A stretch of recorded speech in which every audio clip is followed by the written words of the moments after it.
As mãos dele tremiam mais do que as minhas. E isso, tendo em conta que era eu quem segurava a seringa, dizia muito. Era uma tarde de outono, daquelas em que a luz entra pelas janelas de lado e pinta tudo de âmbar. Eu estava a fazer um estágio numa clínica pequena, no centro de Lisboa. Num desses edifícios antigos com um chão de mosaico e paredes que cheiram a cal e a tempo.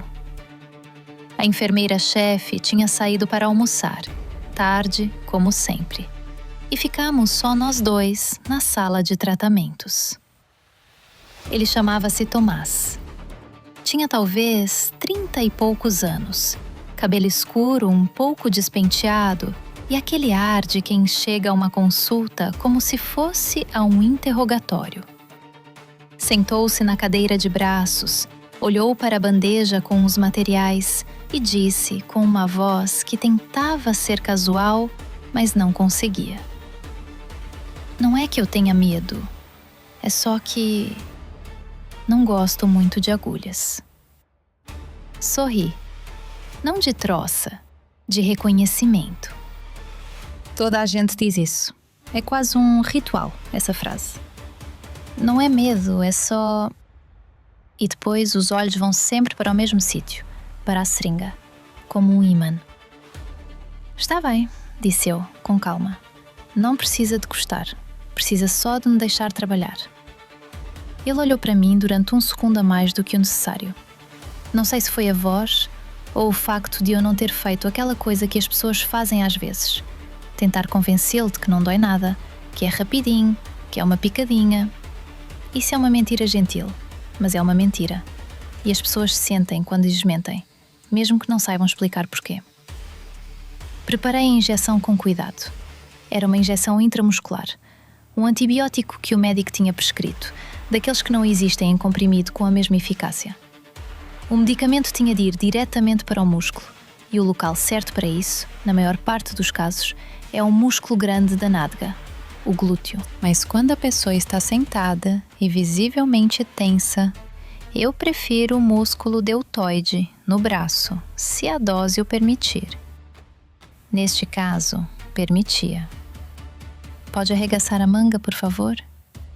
Ele fez isso devagar, como se cada gesto pudesse adiar o inevitável. Observei o braço. Procuro sempre a mesma coisa. O músculo relaxado, a pele íntegra, sem sinais de inflamação ou endurecimento de injeções anteriores. O deltoide fica no terço médio do braço, entre o ombro e o cotovelo, mais para cima, na zona do ombro. Há uma forma fácil de encontrar o ponto certo. Imagina um triângulo invertido, com o topo no acrômio, aquela proeminência óssea que sentes quando passas o dedo pelo ombro, e a base 2 ou 3 dedos abaixo. É ali. Nem mais para cima, onde há nervos importantes, nem mais para baixo, onde o músculo se afina.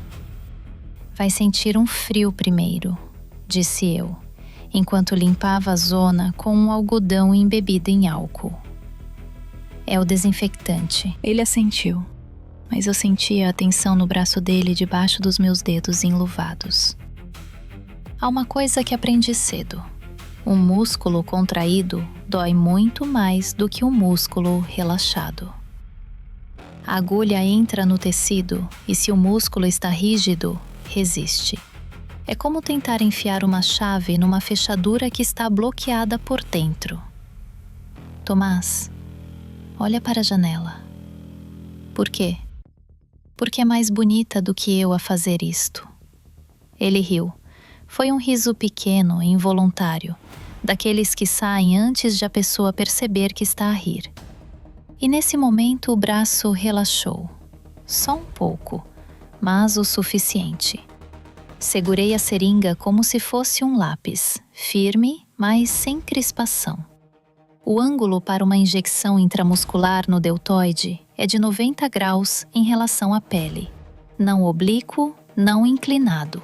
Perpendicular. Introduzi a agulha num movimento único, rápido e decisivo, não hesitante. A hesitação é o que dói. Quando se entra devagar, a pele resiste, o músculo contrai e a pessoa sente cada milímetro. Quando se entra com segurança, num só gesto, é 1 segundo de pressão e acabou. Aspiro ligeiramente o êmbolo antes de injectar. É um hábito que mantive, embora haja debate sobre isso nas guidelines mais recentes. Neste caso, não havia retorno de sangue, o que significa que a agulha não estava num vaso. Comecei a injectar o medicamento lentamente. Este passo não pode ser apressado. O líquido precisa de tempo para se dispersar pelo tecido muscular. Se for rápido demais, acumula-se, cria pressão e dói durante dias. Devagar, com constância, como se estivesses a encher uma esponja, não a encher um balão. Já? Perguntou ele, sem virar a cabeça da janela. Quase. Retirei a agulha com o mesmo movimento suave com que tinha entrado. Pressionei o local com um algodão seco, não com álcool, que irrita o tecido recém-perfurado, e mantive a pressão por alguns segundos. Pronto. Ele virou-se. Olhou para o braço como se esperasse encontrar algo diferente. Depois olhou para mim. Não senti quase nada. Eu sei, disse eu. E desta vez fui eu a sorrir, 1 segundo a mais do que o necessário. Enquanto arrumava os materiais, a agulha diretamente para o contentor de cortantes, nunca recapsulada com as 2 mãos. Essa é uma regra que nunca quebro. Ele ficou sentado, a observar-me trabalhar. Disse-me que tinha febre há 2 dias, que o médico tinha dito que era uma infecção bacteriana, que os comprimidos não tinham resultado. A febre foi alta? Perguntei sem me virar. 38,5, às vezes quase 39. E tomaste alguma coisa para baixar? Paracetamol. Bem feito.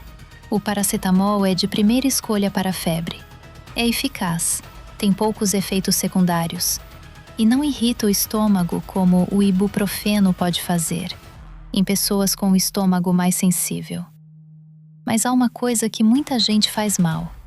Toma um comprimido quando a febre sobe e depois espera que ela desapareça para sempre. Não funciona assim. O paracetamol tem uma janela de ação de 4 a 6 horas. Quando o efeito passa, a febre pode voltar. O segredo é manter a temperatura estável com doses regulares, dentro dos intervalos recomendados, e não esperar que a febre atinja os 40 para agir. Ele assentiu, com aquela expressão de quem está a guardar a informação num sítio seguro. E beber muita água, acrescentei. A febre desidrata. O corpo trabalha mais, perde líquidos mais depressa. Às vezes, a pessoa sente-se melhor só por estar bem hidratada. Soa simples, mas é verdade. Lavei as mãos.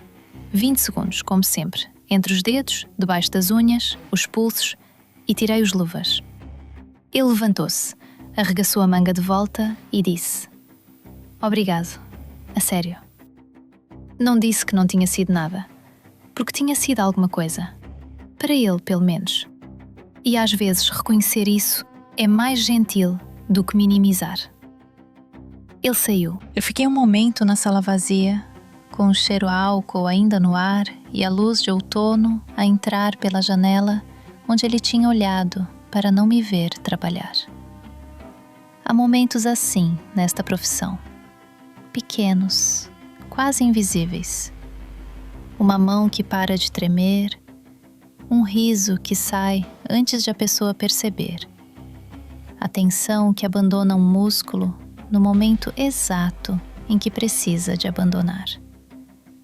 Não é magia, é atenção. E às vezes, a atenção é tudo que uma pessoa precisa para se deixar tratar.